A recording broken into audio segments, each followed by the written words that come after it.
Ladies and gentlemen, welcome to episode 11. Thank you for joining us. Today, I have a question. It's interesting. I'm a fan of this new style of intro. What is the importance of friends? And that is a deep topic that we're going to delve into today. But before that, the even bigger question is, what's the deal with DJ Khaled? What is the deal with DJ Khaled? I don't know. This guy started off, well, I mean, again, I don't know too much about his career, but started off as a complete meme, and now everybody loves him. Okay. Why? Because he's an op. An overly positive pal. That's why, okay? Bro, don't ever say that again. No, that was not it. That was literally in... Oh, wait, no. That was just a meme. Okay, whatever. Anyways, point is, this guy started off as just dude who makes music, blah, blah, blah. Starts golfing. Starts making positive, motivational videos. Now what? Everybody loves DJ Khaled. I love DJ Khaled. I didn't even like him before. But now, the hype train finally caught on. Well, not finally caught on. I've been on the hype train for a while. But I've been thinking about that. What are your thoughts on DJ I mean, Khaled? I think it's cool. He's funny. He's definitely a meme. He speaks in one-liners, which I find very interesting. He has a crazy watch collection. I don't know if you guys know this about us. We're a bit of watch fanatics. Got into it a lot. It's been like over a year now, definitely. Seen some crazy pieces over the time, but DJ Khaled has a very crazy collection. I urge you guys to check it out. It's very impressive. But Caller. Cappuccino. he also has a crazy car collection, too. Ah, that's true. That's true. But One day. I have a lot of respect for him. Very wealthy guy. And he also, used his money or more of his fame to push a nice message, I'd say, with how he's been, putting out good, more positive related content. So I definitely have respect for the guy. Don't know him personally. Maybe one day. No, really? You never know. Yeah, you never do know, never know. yeah. You never know. That's true. Oh, man. But boy, do I have a story for you. About Okay. DJ Khaled, or is it No, just a story in general? It's just a Oh, story. okay. Okay. Now, this happened a little while ago, okay? And I was going to talk about it later today, but now seems like a perfect and appropriate time to bring it up. When I was in high school, okay, I remember it so vividly. I remember it like it was yesterday. 8th grade humanities class. There's this one kid, super tall guy, okay? And he never handed in any assignments. He never came to school. He just did not like school whatsoever, okay? And I was so worried about him. I was like, man, this guy's going to drop out of school. Like, what an idiot, right? At the time, that's what I thought. Lo and behold, at the age of 16, he dropped out of high school, okay? Wait, this is somebody you knew? Somebody I knew, Oh. okay? And yesterday, I ran into him. Buddy was driving an Audi RS4, and he spoke very, very elegantly and kindly. I was astonished. He sounded completely different. He was a completely different person. And when I looked at him, I immediately recognized him, okay? I have this weird thing where even if I knew you 10 years ago, I can still recognize you. So even though he had a full beard and everything, I looked at him. I said, yo, did you go to this school? He was like, yeah. And I was like, I remember you. You were in my 8th grade humanities class. He was like, what? And then we just started chopping it up for a minute. And he said, I asked him, bro, what did you do after high school? Because I never saw you again. He said, yeah, well, at the age of 16, it was my choice, I guess, but I dropped out of high school. And for a while, it was pretty bad. And then I was left with a choice. Either I become homeless or I go figure my life out.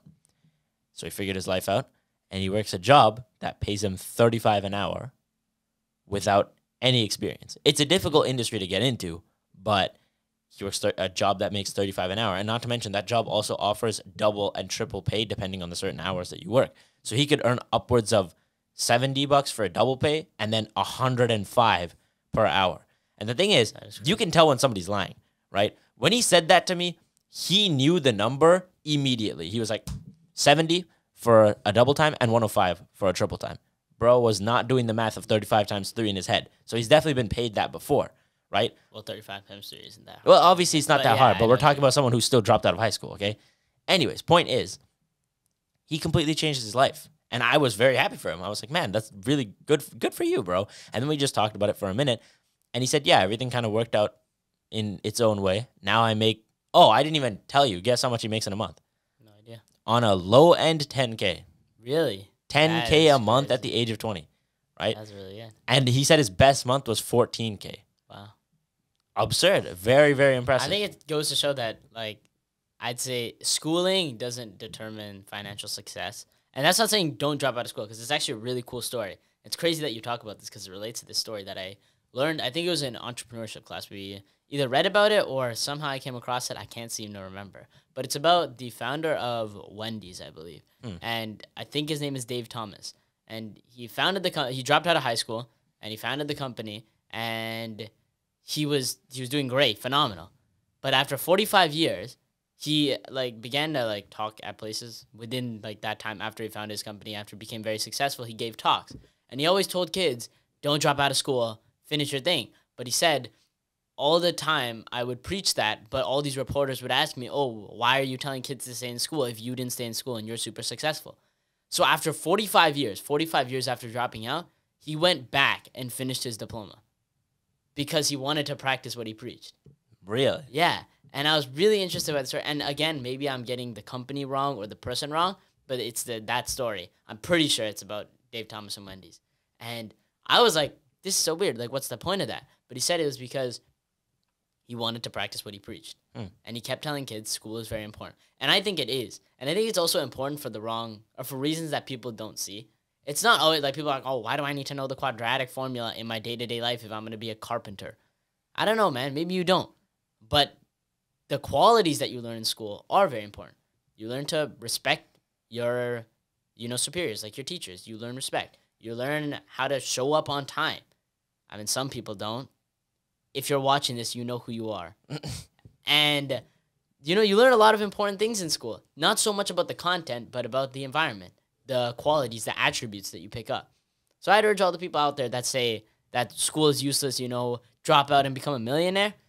Don't forget about all the things that you did learn in school. Not so much about the math, I'd say English is very important. Maybe you don't need to know that the mitochondria is the powerhouse of the cell. But the really important life-changing things that you did learn, don't forget those. Well, those are important qualities for life. Think about it this way. If you want to do anything in life, what do you need to do? You need to study your market. You need to study your niche. You need to study your employer. You need to do research. What do you do in school? Obviously, you have to research things. You have to look into things. Maybe you don't understand a concept. What do? You go find videos on YouTube. You go look up articles. If you really break it down, that is an important and necessary skill. Because if you didn't go and figure out, I can research this topic outside of school and find some solutions, you wouldn't do that for other things in your life. For example, with gaming, let's say you get stuck on some point. I remember as a kid playing Pokemon Heart Gold, getting stuck and not knowing which route to take, which sounds very weird, but I had no idea. I was like, man, I just don't know where I'm supposed to go now. So what did I do? I'd go on YouTube, I'd watch Purple Rodri, watch his little gameplay walkthrough, and then boom, now I know where I'm going. So learning those skills is critical because at first it starts off with something simple as video games. Then you can move up to, let's say, a pastime like how to get better at golf, how to improve your jumper, maybe something like that. Yeah. Then when you become an adult or when you decide that you want to start something bigger, like a business, for example, what is my market? How do I figure out how to reach these people? Right? Those things are very important, and you can't let the face value of just learning math and science stop you from taking away what's actually important. And truthfully speaking, the people who win the most in life understand that it's not always about taking everything from a situation. It's just taking what's necessary, what's good, and using it to further you, to propel your career. Because if you always look at, there's 10 cupcakes in a bowl, 2 of them are kind of garbage, I don't like that flavor, so I'm just not going to eat any of the cupcakes. Does that make any sense? That doesn't. No, just eat the 8 good ones. Exactly. It's that simple, okay? Eat the good cupcakes, leave the bad ones. Now stop branding all the cupcakes as bad because there's 2 bad ones in there. That's a crazy topic because that connects back to a lot of big problems in today's society. I was about to say that too. That's crazy. It's a great analogy because, again, with certain communities, people get labeled as a certain way because of the actions of a few. And, of course, there's the very big obvious ones, like ones about race. But one that I've really noticed in my day-to-day life is ones about Christianity. And people are like, oh, my God, there are all these racist, homophobic Christians. And to me, that always baffled me because, it's begun to baffle me Because the more I looked into Christianity, the more I realized that it doesn't really make sense. The statement is so counterintuitive. And the reason for that is Jesus commands love. He says, love your neighbor as yourself. Love your enemies. So how is it possible for somebody to be a racist and a Christian? How can you hate somebody when you're supposed to love them? Logically, it doesn't make any sense. So I'd say to all the atheists out there, or people that have come into contact with a quote-unquote Christian, a racist or homophobic Christian, the simple answer is they're not a Christian. Yeah. Because you shouldn't hate and maybe, like, for example, people are like, oh my God, they believe homosexuality is a sin. That means they're homophobic. But Jesus forgives people's sins. The whole point is forgiveness. Is that it's okay to sin. Everybody does it. But can you forgive somebody for it? And again, you're not God. You can't just make their sin go away like that. But I'd say look past the mistakes that people have made and choose to see the person that they are behind it. Well, that's a good point, that you're not God. You don't have the right to pass judgment. Exactly. I think that you can have an opinion, because I'd say, if in a perfect world, imagine if we didn't judge each other. The problems that would go away, it's brilliant.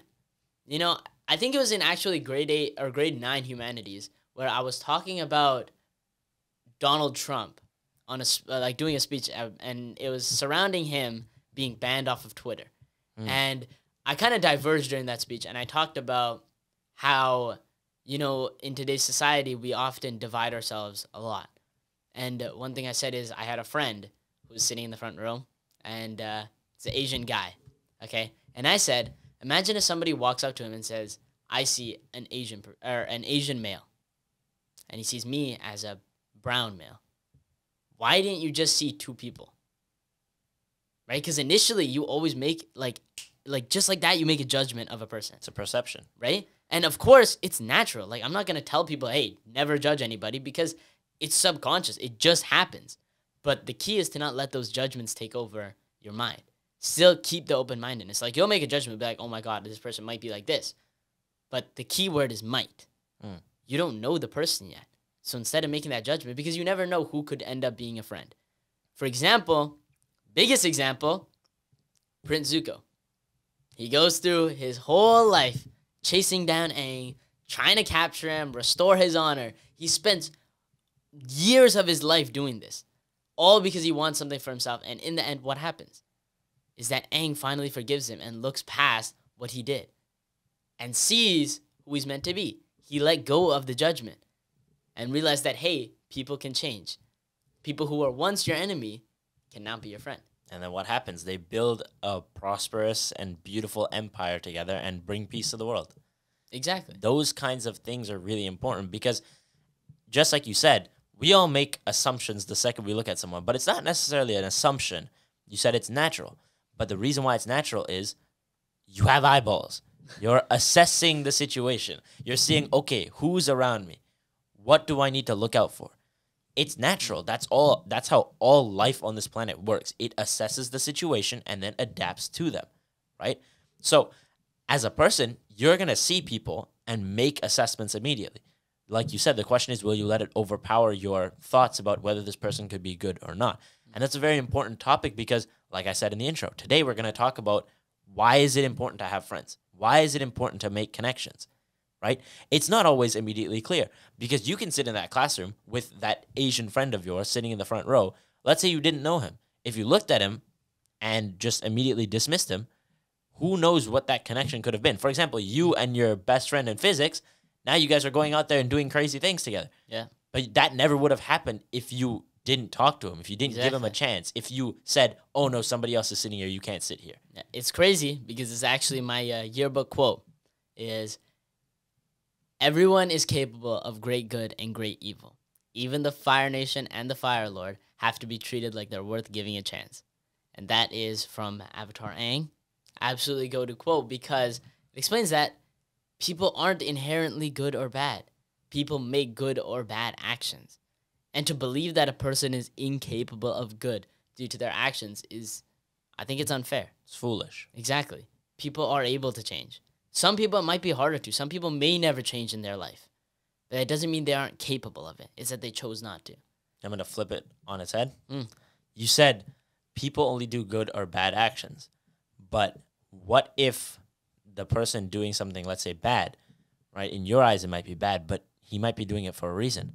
There's justification in every person's mind. And it's a story from this book, actually. I'll hold it up. First time. This is the book of the week, ladies and gentlemen. I hope it's focusing. How to Win Friends and Influence People by Dale Carnegie. Now, anybody who's in the self-improvement space, that's probably why you're watching this, or the positivity space in general, will know this book. And if you've never heard of it, read it. Because, like it says, how do you win friends? Why is it important? That book entails all of it. The first story in this book is about a serial killer by the name of Two Gun Crowley. This man was bad. I mean, terrible. Gunshots, everything. He killed people just for fun. He once got pulled over with his girlfriend in the car. The cop walks up to him and says, "Can I get your driver's license and registration, please?" Before he could finish the sentence, he already had 3 bullets in him. Okay? And the worst part is when he was on the floor, Crowley gets out of the car, takes the officer's gun, and shoots him again. This guy is bad, just an evil man, okay? And his whole, escapade of criminal activities ends on a rooftop battle in New York. He's in an apartment. He's hiding behind a couch. The police have the whole building surrounded, evacuated, okay? They have machine guns mounted on buildings surrounding, and they're just laying siege to this penthouse or apartment complex, whatever it was. They're blowing it to bits. When they finally arrested him, okay, they found a letter that he had written while he was bleeding because there's blood on the note that he was writing. And he wrote it like this: "To whom it may concern, under this coat is a wary heart, but a kind one." The same man who killed a police officer before he could even finish asking for his registration said that he has a kind heart. So people don't really believe that they're evil. People don't see themselves as bad. They always have justification for their actions. It was once said also that one of America's greatest villains, Al Capone, he said, "All I've done my entire life is provide people with joy, give them a reason to laugh, and let them enjoy their life. And how do I get treated? Like a criminal. I'm abused and constantly exiled from society." That's what Al Capone had to say. So nobody sees themselves as bad, right? They do things out of the justification in their own mind. So for you to sit here and say, they're a bad person, I'm not going to be friends with them, I'm not going to talk to them, that's completely unjustifiable, right? Everybody has their own reasons for acting. And friends are such an important key to life. You will not make it in this world alone. And even if you did make it in this world alone, would it be that satisfying without having your friends there with you? I completely agree. I don't think there's a point to being at the top by yourself. And I don't know if I think it's a quote I've heard somewhere. I don't think I made it up, but it says it's really nice to drive a Ferrari, but it's not so nice if there's no one sitting in the passenger seat. It's nice being at the top, but if nobody's around there with you, is it really worth it? And I think it's also it's a statement to say, bring your friends with you. And I don't say bring the dead anchors with you, but when your friends are down and below and maybe they're not doing as good as you, don't just say, I'm going to do my own thing. Because I know it's important to improve on yourself. I know that. And I'd say prioritize your own improvement over other people's. But I'd say try to bring as many friends as possible. Because there was actually, this hit me deep, is what Cliff Netchell said in one of his talks. I finally figured out his name fully. Because I remember, I think I've referenced him before, and I didn't know his name. And I urge a lot of you guys to listen to him preach. It's really good. Or maybe it wasn't him. Whatever, just sorry. But they said, or no, it was his son. It was his son. There you go. Stuart Netchell. My bad. I think. And he said, this person comes up to him while he's preaching. He's like, why are you saying all this stuff? Like, we don't care. We don't want you to say all this stuff. You're like antagonizing people for not believing in Christ and all that. And he says, one day, suppose that we both died on the same day. And I'm going up to heaven because I believed in God. And I look back and I see you down there slowly falling into hell. And you look at me and you say, come on, man. We used to do all these things together. We used to spend so much time together. We used to be such good friends. Why didn't you tell me about this? Why didn't you help me see the mistakes I was making? Why didn't you help me become a better person? I'd rather not live with that regret of seeing somebody that I cared about, if I truly cared about them and I let them fall. Life isn't just about you. There's people out there that really need your guidance. So when somebody falls, don't let them go and say, hey, they pulled me down too. Instead, maybe take a break from your own journey to pull somebody else up. Because you never know when that's going to come back around to help you. Damn, that is crazy. That and is also, deep. It was Cliff who said it. Bro. What? I realized it halfway through the quote because what he says is, because I don't know if people know this, but apparently Cliff is like a good basketball player. Like he plays a lot of basketball. What? While he grew up, he played basketball. That's and crazy. And he said during the actual quote, he says, come on, man, we used to play ball together. That's why when I was thinking about it, I was like, oh, wait a minute. Yeah, it was him. So I love that because now it gives me another insight into, especially a lot of these preachers out there, people that go in the streets and they get so much hate for, preaching like the gospel and stuff like that. And I think you don't need to follow it. Nobody's forcing you to follow it. Yeah. But why believe that this person is such a bad guy? Why give this person hate when they're trying to help you? In their eyes, that's what they believe they're doing. It might be a nuisance in your day-to-day life to have to listen to some guy say, Jesus is coming, repent for your sins. But is that really harming you? Or are you choosing to let your emotions cloud your judgment? Are you letting emotions mask your view of the other person's side, of the other person's perspective? That's the real question. And I think that's exactly what happens with a lot of people nowadays is they let that impulse. I like to think of emotions as your reactions to an impulse. Think about your brain as being at equilibrium for the chemistry heads out there. Okay? If you had an impulse of, let's say, a high energy or high concentration of reactants, now what happens? The equilibrium shifts, right? So if you let your perception or that impulse of somebody, Jesus is coming, repent for your sins. If you let that impulse disrupt the equilibrium in your brain on how you see a person, you've already lost the battle of being a good person. Exactly. Because you didn't give them a chance. What you're seeing is simply something that they're spreading, a message that they're saying. You're not seeing the person behind the message, right? Mm-hmm. And the truth about the importance of friends is it has a very big impact on your mental health. Like you were saying, would you really want to live with the regret of letting somebody fall when you could have picked them back up? Right? That's one thing, is the pain of regret. Everybody feels regrets about relationships they've lost, friendships they've lost, loved ones that they never reconciled with. Those regrets live on within you for years. Even for me, I had a regret that I held on for 2 years almost. Almost every night when I went to bed, that would plague the back of my mind. Why didn't you say anything? Why didn't you do something? That regret lived on for so long.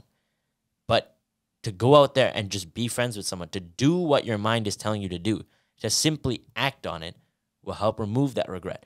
And another thing about mental health when it comes to friends is we all know how much men nowadays struggle with mental health because we're not the type to sit down and talk about our feelings in a little therapy circle and be like, yeah, well, I'm feeling pretty stressed out about this. Now, I'm not saying that's a bad thing. I think that we should normalize that a little bit more to actually talk about it, but also don't let that get you down because that's where weakness creeps in, where you sit there and you say, oh, I'm feeling so sad, man. There's nothing I can do about it. You need people around you who are going to pick you up and say, no, you can. You can do something about it. Yeah, you might feel sad, but get it together, bro. You got a house, you got a family, you got a wife. You got to get it together and actually get out and do this. And it's okay to feel that way, but you still got to operate. I think that there's two ways that people deal with pain and like sadness. And there's two schools of it. One is to focus on the sadness and see how can I deal with this. But the other way, and I think the better way, is to focus on what's good with your life. What happiness do you have that you can focus on? And that's why I think it's so good to have friends because that's where your happiest memories come from. Genuinely, I don't think that there are memories that can beat hanging out with your friends. And I think we've said this before on the podcast, but it's Andrew Tate saying that one of the best things, whether you're at the top or the bottom, is just a night where you go out with your boys and you hang around and you guys eat dinner and you laugh. You can't stop laughing. And those memories, those are things you don't forget. Those are reasons to be happy. So I urge the people out there that are feeling sad, that are feeling most often lonely and broken, go and find a good friend who will be there for you, who will be there with you to make more memories.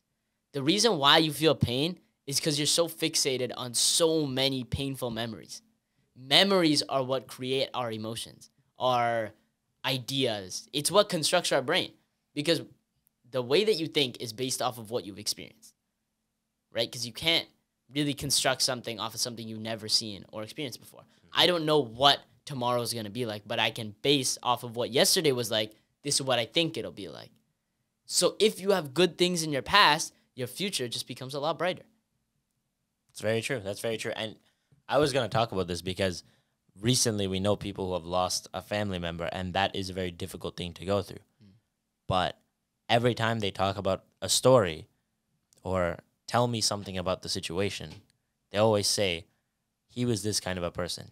He was always a kind person. He helped everybody. Those kinds of stories about a person are what are left behind when they're gone. So to have a friend like that who helps you out no matter what, who's there for you when everything is falling apart, that's valuable. But you're not going to find somebody like that if you're not invested in a friendship. Because friendship goes both ways. They always say that it takes two people to start a fight, but it also takes two people to start a friendship. You can't have one guy interested in being friends, and if the other guy is clearly not committed or not invested in actually being friends, nothing's going to work out. Yeah, no, I was going to say that if you want to find a good friend, you have to become a good friend. Because it's like, I think it's interesting. It kind of goes against all of physics where, like forces repel and opposites attract. But I think that in the physics of life, like people come together. So if you want to have somebody who's always there for you, you got to be somebody that's going to be there for other people. And the truth is, the first step is to stop looking for something in return. Once you learn to give without expecting things back, that's when you really do it in your heart. That's why I think that it's hard when people find their morals from religion, because it's difficult to say that you're doing things out of the good of your heart. Because subconsciously in your brain, in almost every religion, it's a thing. For example, with Christianity, the more good that you do, people believe you're going to go to heaven if you do these right things. In Buddhism, if you do correct things, you'll be born to a better life. Karma, what goes around comes around. I think once you dismiss that belief, when you stop thinking about doing good things for your own good, for your own sake, you become a really good friend. Because you stop looking at yourself. You become far more selfless, and you see, it's not about my benefit. Now there's two people here. It's not just about me. Well, if you look at that analogy of it being two people, imagine that, let's say you're on a boat, okay? Both of you are rowing to get out of this ocean. If you have food, right? Let's say that you have a limited supply. If you give a little bit extra to your other rower who is working hard, okay? That doesn't sink you now because he's still paddling, right? So to think that giving part of what you have to somebody else is so bad, that is what's going to stop you from having friends. And in this book, there is specifically a whole chapter dedicated to how do you make people like you? How do you really become welcome anywhere you go? And it was really after reading this book that I began to I was always a social person. I always liked talking to people. I always liked making friends. I was always extroverted, as people would say. But to truly understand how to make valuable friends that will last a lifetime, I figured it out in this book. And it was to be genuinely interested in other people. It's one of the biggest chapters in this book. And he says, everybody likes themselves, okay? So to have somebody else interested in you is very valuable to you. To understand what somebody else likes. To think, oh, he likes playing this sport. Oh, he likes eating this. Oh, he likes doing this. Knowing those kinds of things about people is what gets you a spot in their mind as a good friend. You're welcome anywhere if you can actually do that, right? And as you were saying, you have to understand that there's two people. So it's not always just about you. Being able to give without expecting in return is valuable. And it's in another book that I read, The Go-Giver. There's a very, very good example where he says, when I tell people that the secret to success is giving, they laugh. But then I tell them this analogy and it completely changes their mind. Expecting to win without giving anything first is like expecting heat from a fire without putting wood to burn. It makes no sense, right? You're not going to get anything in return without putting something in. So to put your trust in somebody, to say, hey, I got you. Don't worry about it. We're friends. That kind of treatment for somebody, they'll remember that forever. There are people who stop me every now and then when I run into them and say, oh, I remember you did this. And it's those things that you leave behind that are most important. Think about the person who passed away. What did he do? He always helped other people, and that's why they remember him. That's why they love him. That's why no matter where he went, he was welcomed, because he made an impact. He changed people's lives. So to give that back is not just some cheesy, oh, give back to the community. No, it's just being a good human being and a good friend to everyone. And I think it's about the fact that humans get, or I think anybody gets so much further collaboratively than competitively. There's only so much you can do on your own.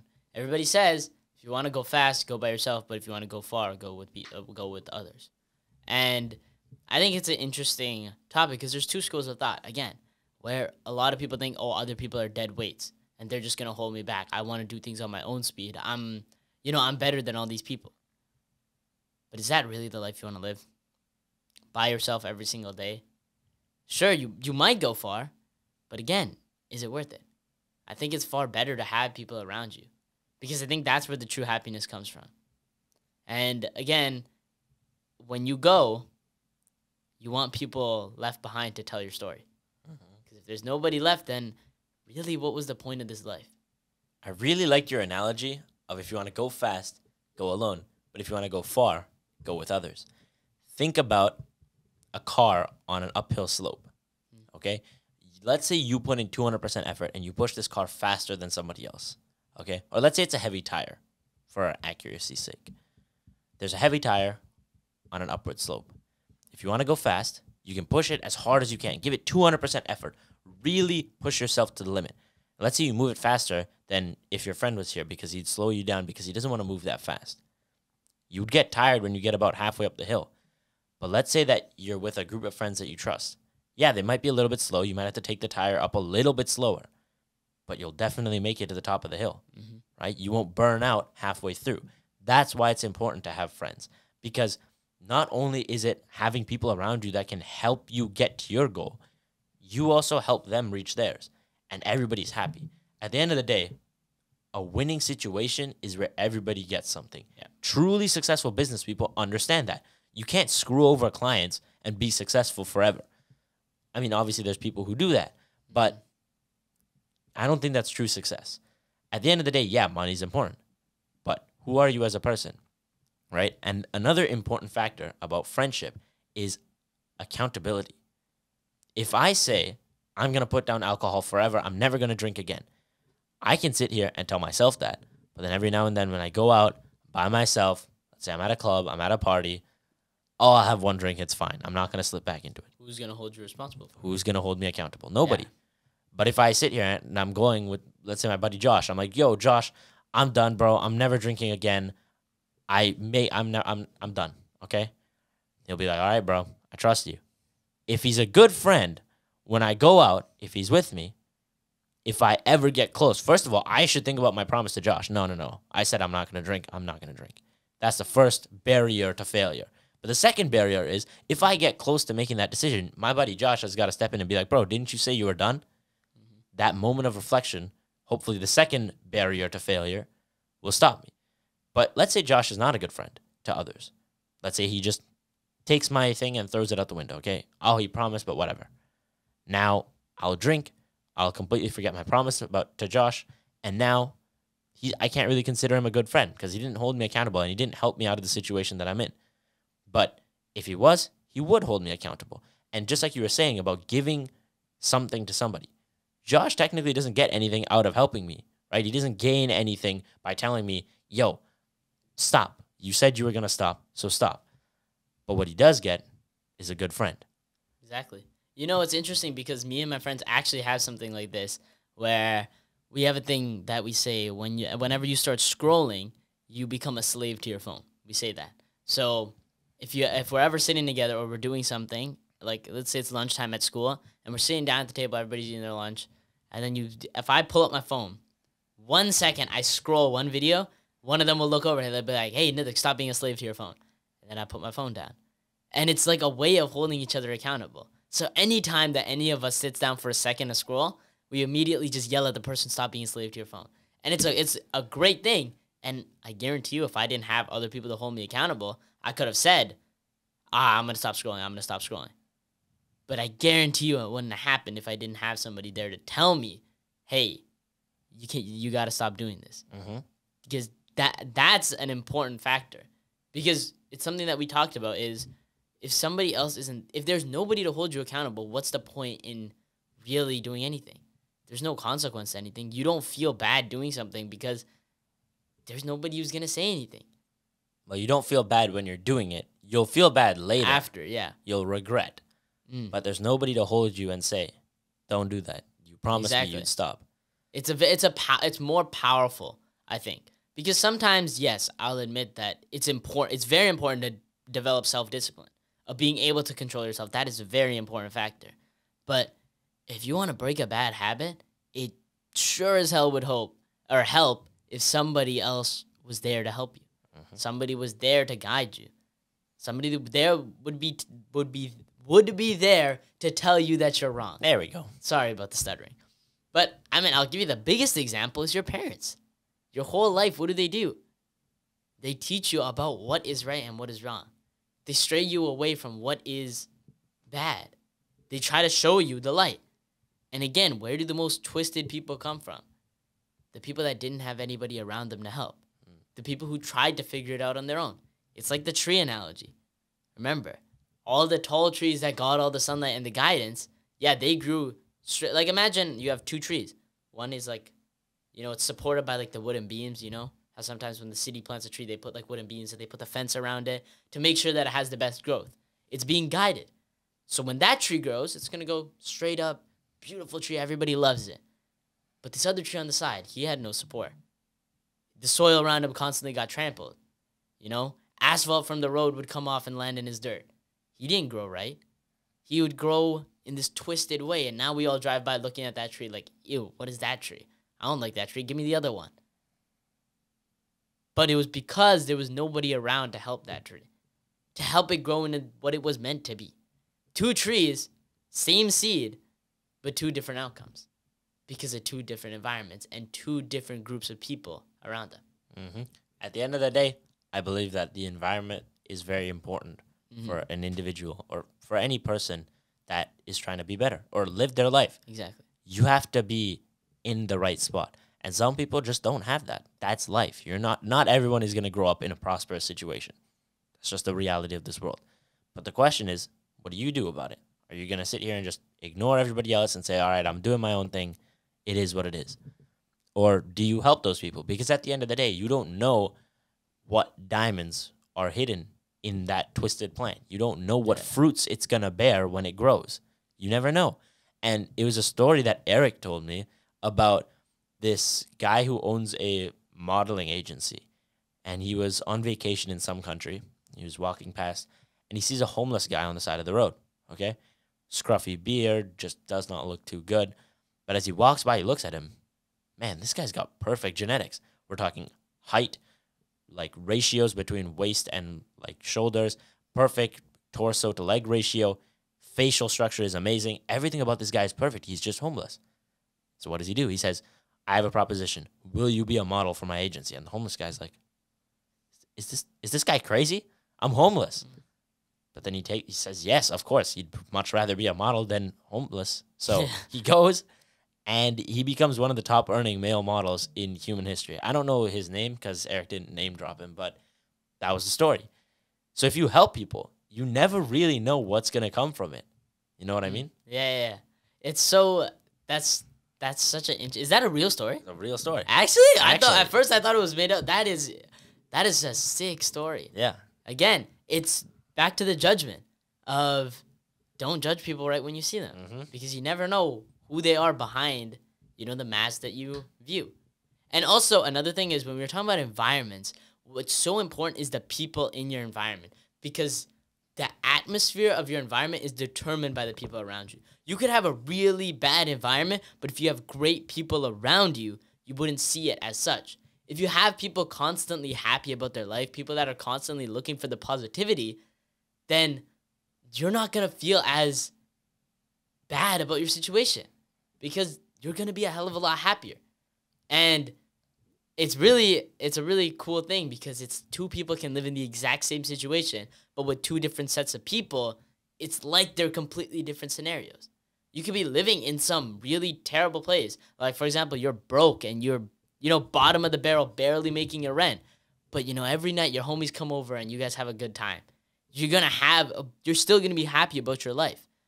Versus same guy, but every night he sits alone, drinks until he passes out, and then wakes up and does the same thing every day. A lot more miserable because there's nobody around to celebrate with him or to enjoy life with him, to bring a level of positivity to him. And I think that's something that we're trying to do here is bring that level of positivity into your life. If you don't have somebody, that's the great thing about the internet is you can now go online and find somebody who probably might make you feel better. Think about all the people that watch YouTube nowadays. Why do you watch your favorite YouTubers? Like Mr. Beast or Game Theory is because you enjoy watching their videos. They make you happy. Exactly. It brings you a level of happiness. So instead, search for a person that could bring you happiness. Damn, that's a very good point because everybody finds it very, very easy to find things they enjoy. It's a fundamental truth about all humans. If you like gaming, you'll play the games that you like. If you like watching Netflix, you'll find shows that you like. So why don't you apply that same filtration and focus on finding good people that you like? But you can do it. You can find the right positive people who will make a difference in your life, who you can truly make memories with. And it's like you always say, when you reach the end of your life, what do you have left? You don't have money, or maybe you do have money, but it's not going to matter. You're dying, exactly. okay? When you lay on that deathbed, I believe that you're going to go through a moment of reflection. You're going to see, man, this was my life. This is what I lived. And you're going to see your entire life flash before your eyes, and then you're gone. So when you see that camera roll, that video of your life, do you want it to be filled with happy moments with other people? Those times where you went skiing and you had no idea what you were doing. Those times where you played basketball at 12 at night. Those times where you went to Wendy's and had deep conversations sitting at a round table.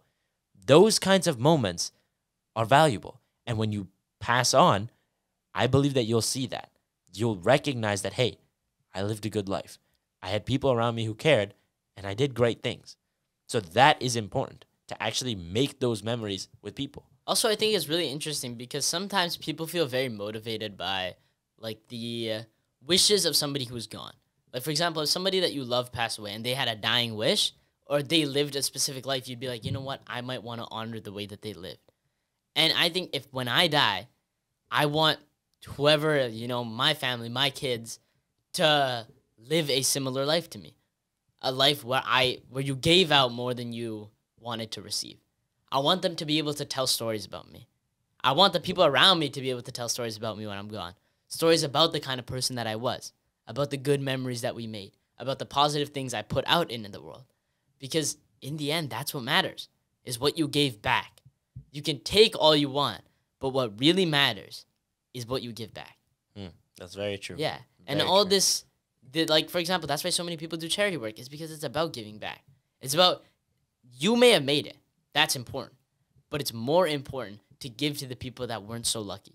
Yeah. Or, even, I don't like to use the word luck, but I would say blessed. Because we are born to a great circumstance. Many people who are probably watching this, if you have access to internet and you're able to find a small channel like this, you probably have a pretty good life. Yeah. You have internet, you have electricity. Some people out there, like people in cobalt mines, the kids in cobalt mines being forced to do that work, they never got any chance to experience anything. So when you make it to the top, I'd say when I make it, I would love to donate more money to charity. I've always dreamed of giving more money than I actually take for myself, because to me, that's the most important thing, is to give back. To go out there and make it, but don't forget everybody else when you're gone. Because never forget where you came from. That's what people always say, is that your roots are the most important thing. They're the ones that gave you those nutrients. Like, imagine, back to the tree analogy, is when you were a sapling, those roots are what allowed you to grow. They're the ones that really made you who you are. Just because you're at the top and you can't see them anymore doesn't mean they're not there. That doesn't mean that they're not the ones who are holding your career and your success in place. They are the ones that started it all. So don't just say, hey, I'm up here now. You guys are down there. That's not my business anymore. Don't be that guy. Be the guy who says, thank you. Thank you for being there for me. Thank you for holding me up. Mm-hmm. That's crazy. That is crazy. Right? And if you think about it, a tree is a perfect analogy of that, because when it grows at the start, when it's a sapling, it only has the roots. But what happens when it becomes a beautiful tree and it branches out? It has leaves. It photosynthesizes and creates its own energy. So now there's much less strain on the roots to draw up the energy. Now the tree itself has become successful. It's grown. And now it can give back by siphoning that energy from the sun. And then there's much less strain on the roots. The plant continues to grow and everyone's happy. Exactly. But when you achieve that photosynthesis, don't say, I don't need the roots now. Don't say that. That's true. Because remember, you may not need them. You may not need them anymore. But that doesn't mean that they shouldn't be around. True. Like, for example, when you grow up, are you really going to say, hey, I don't need my parents anymore, so they're gone? Really? Is that how you want to treat the people that dedicated their life to raising you? Because I know I sure as hell wouldn't want that when I become a father. And when my kids grow up and leave, they're just like, hey, Dad, bye-bye. I don't want to talk to you anymore. Is that really the kind of thing that you would want from your kids? Don't do it to your parents. They're the ones that raised you. And the same thing with your friends. Is maybe your friends don't want to move right now. Maybe your friends aren't taking steps in their life right now. But that doesn't mean that you should just say, hey, you know what? It's done. I don't really want them involved in, like, for example, if you're starting a business, you're like, oh, this guy's weighing me down right now. I'm going to just leave him and go. If you didn't even take the time to try to change them, to tell them, hey, man, we could really make this work, but I need you to step it up. I need you to follow me. We can do this, but you really got to put in 200% effort. If you weren't willing to tell your friend that and just go, what kind of person are you, really? A spineless person. Exactly. You need to be willing to bring people with you. Absolutely. Absolutely. And like you said, it doesn't matter if you drive the nicest car if there's nobody there to enjoy it with you. Also, I think the greatest successes in history are only possible because of teamwork and friends. Like, for example, think about the Wright brothers. You think that one of them would have been able to make that plane fly? Nope. Exactly. Think about the Apollo 11 landing on the moon. You think they couldn't have done that without a team? SpaceX making the first rocket or booster to land back on Earth. You think they could have done that without anybody? No. Even bad people use the connections to do things. Like, for example, World War II. You think that one dude, who you all know who I'm talking about, could have had the impact he had without other people? Nope, without his army? Nope. Exactly. All these people needed people around them. Same thing think about Poe. Think he could have became the Dragon Warrior without Master Shifu? No. Without even Oogway telling him? No. And when he grew up, when he became the Dragon Warrior, this most powerful guy, did he ever forget Shifu? Nope. Exactly. And he still respects Oogway as the legend among legends. Exactly. He never said, I'm the Dragon Warrior. I am now above Oogway. No. Exactly. He always respected him and said, he's the reason I'm here. Mm-hmm. And that humility is something that we should all learn. And another thing is, Poe exemplifies one quality that I think is very important when it comes to making friends. And it's that, going back to the last episode, was it the last episode? No, maybe a few episodes ago, when we said you have no enemies. Poe is not one to hold grudges. Think about it. In his final battle with Tai Lung, this guy who completely terrorized people for many, many years and is one of the most heinous criminals in the entire Kung Fu Panda trilogy, when he meets him and finally fights him and defeats him, he doesn't talk to him like a vanquished foe. He talks to him like a lost friend. Especially when he says, there is no secret formula, it's just you. When he says that, there's sincerity in his voice.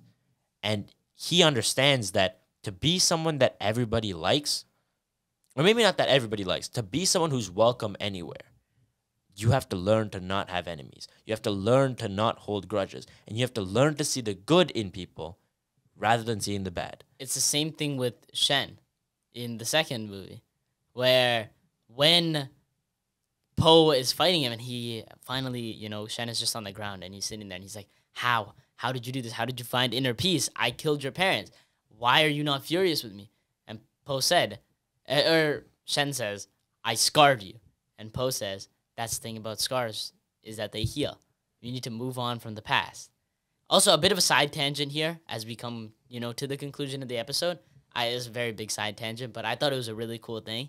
Is that this is why the Kung Fu Panda series is just a masterclass. Okay, in the first movie, what does Oogway say? One often meets his destiny on the road he takes to avoid it. Shen tries to kill all the pandas because a seer tells him that he's going to be defeated by a warrior of black and white. So he tries to kill all the pandas because they're black and white. But what does that do? That leads to Po literally becoming the Dragon Warrior. If he had never done that, Po probably never would have become a Dragon Warrior. He would have just been in the panda village, just doing panda things. Even in the first movie, why does Tai Lung break out? He only breaks out because Shifu sends the bird to go warn them. Exactly. It's so cool. But you know what's even crazier? Is that some people say, if you remember how Shen dies, a bit of a, a bit of a spoiler, a bit too late. Everyone's watched Kung Fu Panda. But if you haven't, go watch it. Very important. That's your homework. Watch Kung Fu Panda. Phenomenal series. And at the end, people say, oh, well, Po technically didn't defeat Shen because Shen actually kills himself. Because what Po does is he moves around while Shen swings the sword and he cuts all the strings, and then the beam and the cannon falls on top of Shen, and that's what kills him. But what people say is that, what is Shen's color? White. And black. He has black accents on his feathers. So in the end, he was defeated by a black and white warrior. Himself. Exactly. Damn! I was like, dude, somebody said that, and I was like, damn! That's my God. That's crazy. That freaked me out. I was like, oh my God, if that's actually like a real thing, I was mind blown by it. I was like, damn. Maybe we need to do the research into how they come up with these ideas. That was brilliant. Absolutely brilliant. I'm looking forward to watching the fourth movie. I am too. I don't know if it'll be as good as the other ones, but we have hope. That's an important thing. Is to have hope. You know what they say? Hope is something you give yourself in dark times. I don't remember the meaning of inner peace. Oh, look at that. See? I didn't remember the whole thing, but he did. Yeah. Let's go. No, I was going to use that as my yearbook quote, but I was beautiful. Like, no, that's okay. So yeah, that is the importance of having friends. I hope you guys learned a few things. So remember, takeaway message is leave the bad cupcakes, take the good cupcakes. All right. I love that is the takeaway. Yep. Like one of the first things. Eat cupcakes, ladies and gentlemen. Exactly. Hey, ladies and gentlemen counter, I'll count that. It's 3 today. That's not bad. You've been counting it? I only said it 3 times. Oh. Once at the beginning and twice just now. Oh, okay. So that's 3. I don't know. I don't think I said it. No. I don't think so. So anyways, you know what time it is? It's time for a quote of the week. Let's get into it. So this quote is, do I not destroy my enemies when I make them my friends? Do you want to guess who said this?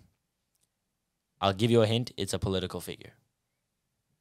Well, there's a lot of political figures. A historic political figure. Everyone knows him. President. Oh. You get one shot. Go. What?